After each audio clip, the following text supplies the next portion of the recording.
You've been taught to wait for signs, 11:11 on a clock, a lyric at the right moment, a feather on the sidewalk.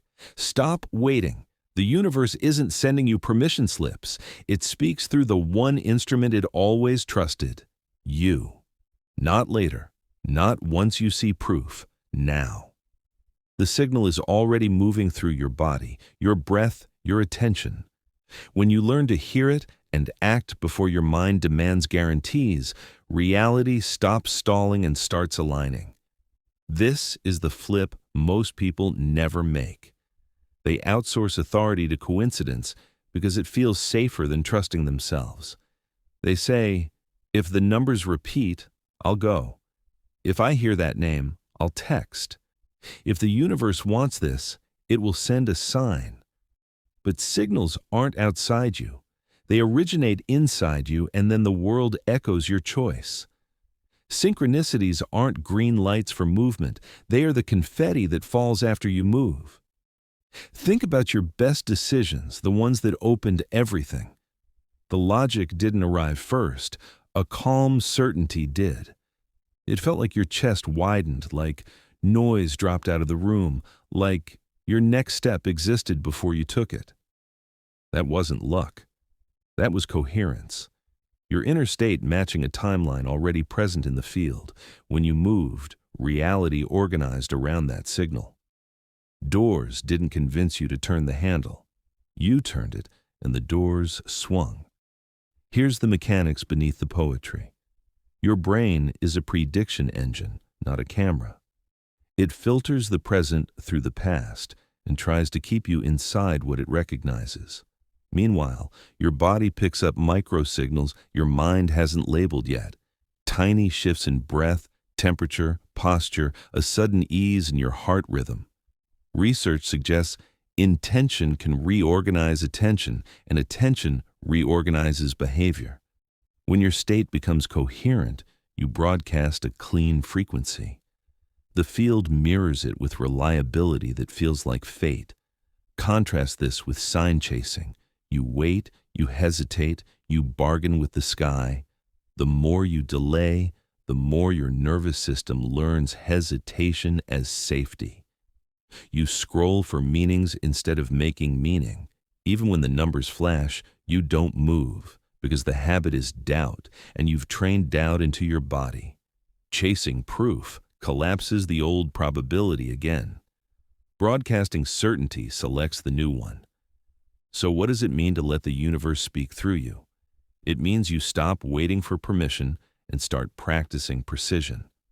You refine the instrument. You make your nervous system a clear receiver and your decisions a clean transmitter. You move from superstition to participation, not by force, but by coherence, not by urgency, but by alignment. The language isn't numbers on a screen. It's the quiet increase of ease in your chest when a decision is true. Let's anchor this with a simple protocol you can repeat daily. 1. Quiet the interference.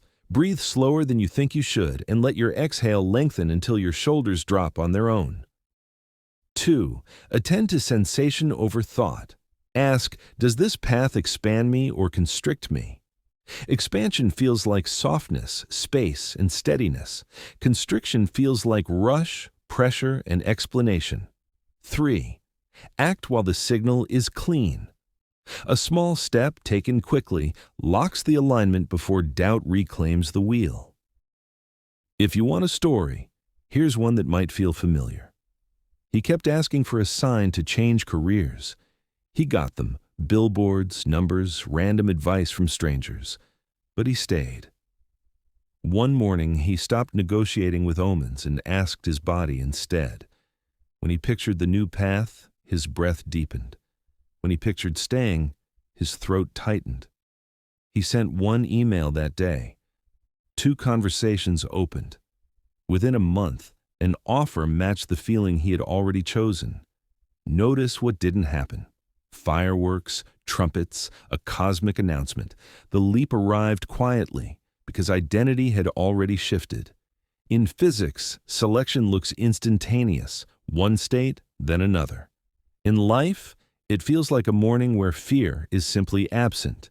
That absence is your proof. The universe spoke through him because he stopped asking the sky to speak and let his coherence do the talking. He didn't wait to be shown. He became the showing. Here's the contrast that will change everything. External signs manage uncertainty. Inner signals dissolve it. Signs keep you negotiating. Signals move you. Signs ask for more meaning. Signals give you direction. Signs are echoes. Signals are origins. And your job is not to collect more echoes, it is to cultivate origin. That means treating your attention like architecture. You are designing the lens that reality will mirror next.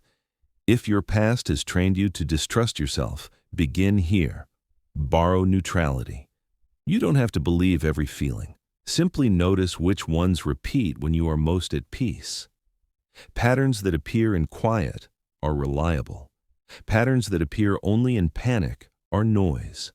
Build from the quiet ones. Let them graduate from whispers to words to actions. Each time you honor one, you strengthen the channel. The field hears you because you finally hear you.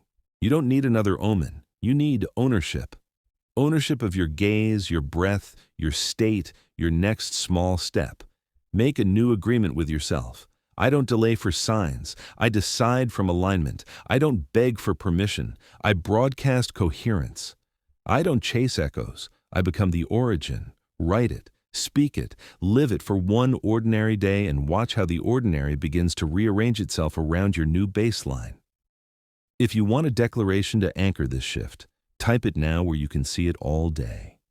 I am the message, not the seeker, not the reader of clues, the message. Let your decisions carry that certainty into the smallest corners of your life. The universe will do what it always does, mirror your dominant state with exquisite precision. When you speak with coherence, it answers in events. When you wait for clues, it waits with you. Let's get precise. Signs are echoes. Signals are origins. When you outsource choice to echoes, you delay the collapse you're asking for. When you honor the origin inside you, reality rushes to meet it. The universe isn't a scavenger hunt. It's a mirror. Mirrors don't tell you where to stand. They reflect where you already chose to stand. Waiting trains your nervous system to worship hesitation. Deciding from coherence trains it to trust momentum. The field follows whichever you rehearse. Here's the inner architecture. You have 3 channels of transmission: somatic, semantic, and symbolic. Somatic is your body's broadcast. Breath that lengthens, a chest that opens, a gut that settles, skin that tingles without alarm. Semantic is the mind's meaning-making, language, interpretation, plans. Symbolic is the world's reflection, numbers on a clock, overheard phrases, feathers on sidewalks. The order matters. Sense first, then give it meaning. Let symbols arrive last, not as permission, but as celebration of the choice you already embodied. Science can polish this mirror without stealing its magic. Your brain runs on predictive processing. It tries to fit the present into yesterday's map. Readiness potentials show activity before conscious choice. Your system leans forward before the mind declares yes. Presentiment studies suggest the heart adjusts moments before events. Coherence makes those adjustments clearer. None of this replaces intuition. It explains why it feels ahead of thought. When you regulate your state, you lower noise. Lower noise reveals signal. Picture a relationship at the brink. The signs say, stay. Anniversary dates, shared playlists. A stranger mentions your partner's name. The signal says, go. Your breath tightens when you imagine another year. Your shoulders relax when you picture your own space. If you wait for more omens, you'll invent them. If you follow the signal, you'll move gently. One conversation, one boundary, one night alone without apology. Within days, the external mirrors catch up, not as proof you needed, as confirmation of what you already knew. Consider money. You ask for direction. Numbers repeat. A podcast guest says exactly what you wanted to hear. Yet your chest stays heavy and your jaw clenches when you picture that pitch. Swap the question. Does my body open when I imagine sending it? If not, refine the offer until your breath finds ease, then send it while the clarity is alive. The reply that lands 2 hours later isn't magic. It's momentum meeting a clean signal you finally broadcast without static. Use a simple framework to make this your default. Quiet, qualify, quantify, quicken. Quiet, reduce interference until your body feels safe. Longer exhales, softer gaze, shoulders dropping. Qualify. Ask expansion or constriction. Let sensation lead and language follow. Quantify. Give the signal a tiny measurable. 1 email, 1 call, 10 minutes of research, 1 page written. Quicken. Move within the window before doubt reclaims the wheel, not recklessly, but decisively. Speed is a spiritual discipline when it serves coherence instead of adrenaline. You will oscillate. That doesn't mean you're wrong. It means you're moving. Old patterns have momentum. They will invite you back with familiar frictions that masquerade as comfort. Think of the 2 boats drifting apart. You stabilize on your new boat by behaving like its captain. Answer from your future, not your fear. Decline what you would have accepted to stay small. Say yes to the conversation that stretches you. Micro choices accumulate into a baseline. Baselines become identity. Identity broadcasts without effort. Watch for 3 traps. First, outsourcing your signal to experts forever. Guidance is helpful. Dependency is interference. Let logic serve, not rule. Second, waiting for absolute clarity. Clarity grows after movement the way balance returns after you take the step. Third, forcing a timeline. Pressure scrambles the channel, precision clears it. If the path is true, your body will find ease even when the calendar is full. If ease never appears, revise the approach until expansion shows up somewhere real. Make the declaration practical. Before you open your messages, choose your state. Before you check numbers, choose your gaze. Before you ask for a sign, ask your chest to tell you the truth. Then, follow the smallest step that carries ease. Repeat until rhythm replaces effort. The world will mirror. Not because you begged, but because you broadcasted. Not because you waited, but because you decided. Write it again where you can't miss it. I am the signal, and then behave like it. If this is landing, keep going. Affirm it where you are. I am the signal. Then notice what action your body wants to take within the next 5 minutes, and honor it. Small doors open big rooms. The universe speaks through you when you let your coherence speak first. Here is a ledger to keep you honest without superstition. Signs demand certainty in advance. Signals provide enough certainty to begin. Signs keep you refreshing the screen. Signals get you moving in the real world. Signs arrive randomly. Signals repeat in quiet. Signs are louder when you're anxious. Signals are clearer when you're calm. When in doubt, change state before you choose. If the feeling of expansion returns after you breathe and soften, that is your green light. If it disappears as the body settles, that was adrenaline pretending to be wisdom. The difference is subtle but consistent, and the consistency is what trains trust. One more example, this time with health. She'd been waiting for a sign to restart movement after a long slump. Articles, reels, even a friend's invite appeared, and still she stalled. One afternoon, she stood in her kitchen, closed her eyes, and asked her body for the smallest yes. The image of a 10-minute walk arose with an unexpected wave of ease. She put on shoes and left before explanation arrived. The walk became 20 minutes, then daily. 2 weeks later, the blood work shifted. She laughed at how ordinary it felt. The universe did not drag her outside. Her own coherence opened the door. That was enough. Here's the quiet revolution hiding in plain sight. The moment you stop asking reality to wink at you, it starts walking with you. Signals replace signs. Momentum replaces superstition. Precision replaces waiting. And you discover that guidance was never outside, only reflected outside after you chose from within. Let's name what actually speaks. Your breath when it lengthens without forcing, your chest when it softens for no reason, your gut when it settles as soon as you picture the honest move, your skin when it tingles at the idea that scares your ego yet frees your life. These are not decorations, these are directives. To make this reliable, build a daily signal practice. 5 minutes is enough. Morning, choose your baseline before the world chooses it for you.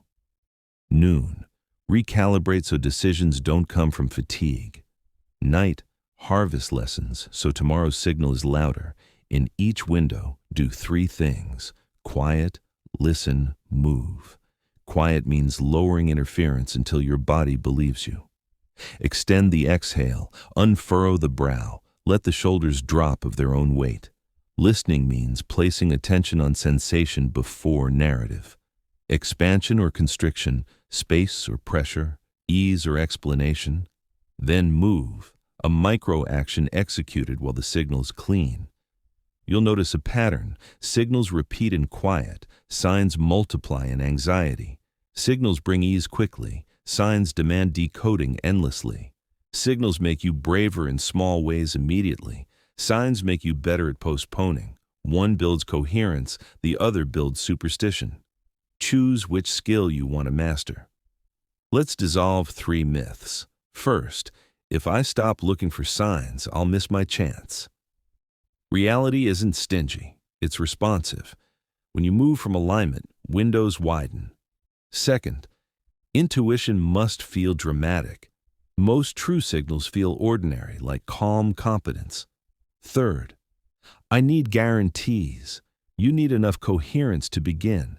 Now the ethics of this work, because power without clarity breeds noise. Signals aligned with truth don't trample other lives. They don't require you to shrink someone else to expand yourself. A clean signal liberates everyone involved, even when the immediate feeling is grief or endings. Coherence organized without cruelty is still coherence. If fear keeps overriding your signal, create a bridge of micro-trust. Act on the smallest expansion you can find. 10 seconds of honesty. 1 boundary stated calmly. $5 saved. 1 page written. Micro-trust compounds into baseline confidence. Confidence lowers noise. Lower noise reveals more signal. You're building circuitry, not chasing epiphanies. To keep yourself honest, keep a signal journal. 1 page per day. Write the situation, note the bodily cue, list the micro-action you took within 15 minutes, and record the outcome without drama. After 2 weeks, patterns emerge. You'll see which sensations mean yes, which mean wait, and which mean revise the approach. Here's a lived example from Purpose. He thought he needed a cosmic drum roll to start making the work he'd postponed for years. Instead, he built a 5-minute ritual. Breath, hand on heart, 1 question. What feels quietly inevitable? The answer repeated for a week. He published 1 piece. Clients he hadn't met yet found him, not because the internet sent a sign, because he became a signal. His state stopped arguing with his desire. He broadcast certainty in tiny doses, and the field returned coherence at scale. This is the formula, unromantic and unstoppable. Regulate, arrow, receive, arrow, respond, arrow, repeat. Ritualize it until it feels like hygiene, not heroics. If you crave a mantra to anchor this, use it with discipline, not as a bargain. I am the message. I choose coherence before evidence.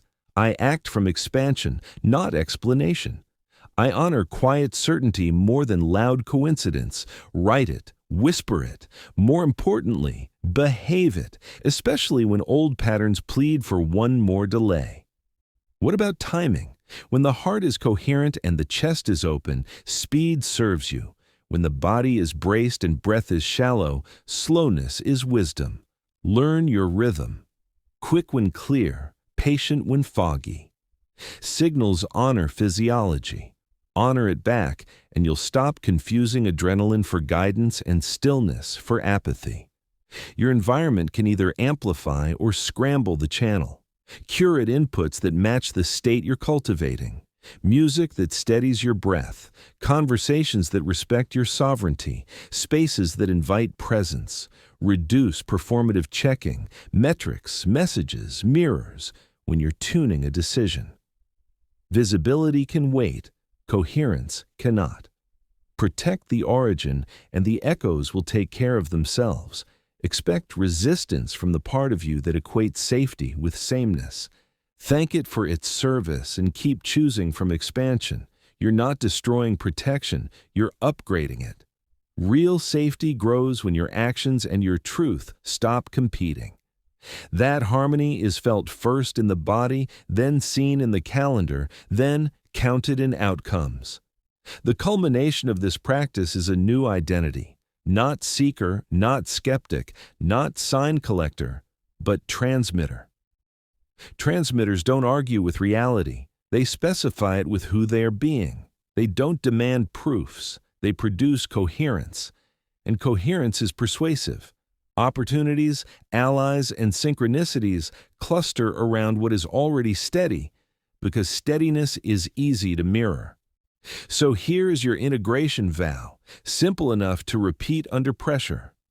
I will sense before I interpret and act before I explain.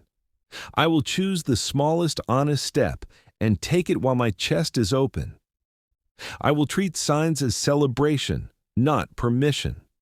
I will let the universe speak through me by being coherent first. Write it where you make choices, desk, dashboard, doorstep. Then keep a promise so small it would be embarrassing not to keep. One signal honored daily. 1. Do that for 30 days and you won't need anyone to tell you whether this works. Your days will, your body will, your results will. Echoes always follow origins. And when synchronicities arrive, as they will, smile, say thank you, and keep moving. They are applause, not instructions. Let them remind you of this.